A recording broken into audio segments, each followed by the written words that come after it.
think it is fabulous. I wake up every day and I check my calendar, when's the next jump start thing. I'm so excited for it.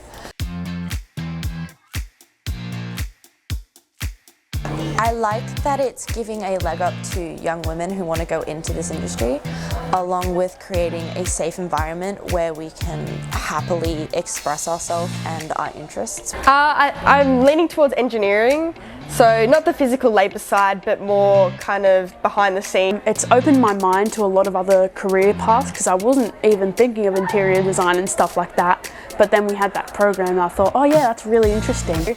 Something different as well. I like the diversity of it. You're not just stuck in a building or you're not just outside every day. There's kind of a difference, which will be cool.